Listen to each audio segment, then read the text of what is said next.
10 জন যদি জান্নাতি মহিলা থাকে, এর মধ্যে প্রধানমন্ত্রী শেখ হাসিনা, এই 10 জন জান্নাতি মহিলাদের মধ্যে একজন জান্নাতি মহিলা।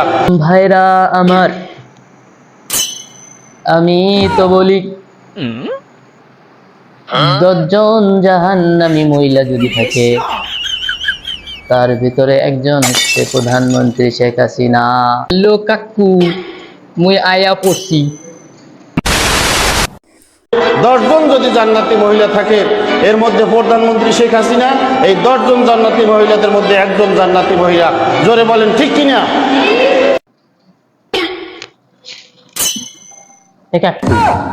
কি কইলেন? বুঝি নাই ভালো করে, আরেকবার বলেন। 10 জন যদি জান্নাতি মহিলা থাকে, এর মধ্যে প্রধানমন্ত্রী শেখ হাসিনা, এই 10 জন জান্নাতি মহিলাদের মধ্যে একজন জান্নাতি মহিলা। জোরে বলেন ঠিক কিনা?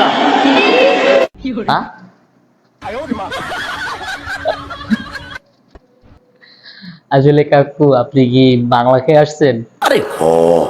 আমি শিওর বাংলা খেয়ে তারপর স্টেজে উঠছেন।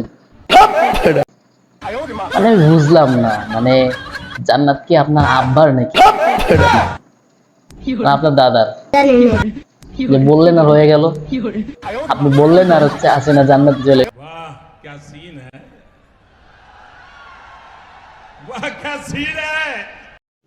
रुको जरा सबर करो। चलो क्या होते भाई, क्या होते, থামা রে থামা।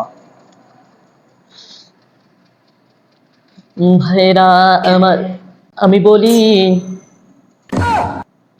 যদি 10 জন জাহান্নামী মহিলা থাকে, তাদের ভিতরে একজন হচ্ছে বাংলাদেশের প্রধানমন্ত্রী শেখ হাসিনা।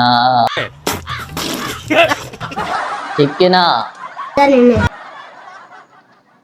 কি am I right brothers? আমি কি বাড়িয়ে বলেছি? মানে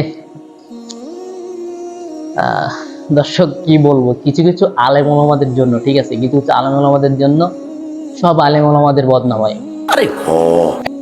যে কথায় আছে না, কিছু কিছু সাপোজ মনে করেন একটা হেফসখানায় একটা ছাত্র যদি খারাপ হয়, তাহলে মানুষ কিন্তু বলে ওই পুরো হেফসখানার ছাত্ররা খারাপ, একটার জন্যই পুরোটাই খারাপ। একটা গোয়ালের গরু যদি খারাপ হয়, একটার জন্য সবাই খারাপ।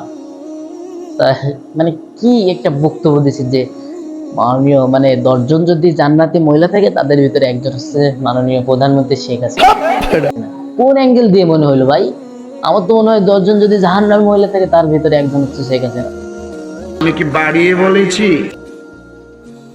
কি বলে, কি বক্তব্য দেয়? বক্তব্য দেওয়ার আগে মনে হয় বাংলা খেয়ে আসছে মনে হয়। তো যাই হোক দর্শক, ভিডিওটা যদি ভালো লেগে থাকে অবশ্যই একটা লাইক করে দেবেন এবং চ্যানেলটিকে সাবস্ক্রাইব করে পাশে থাকবেন।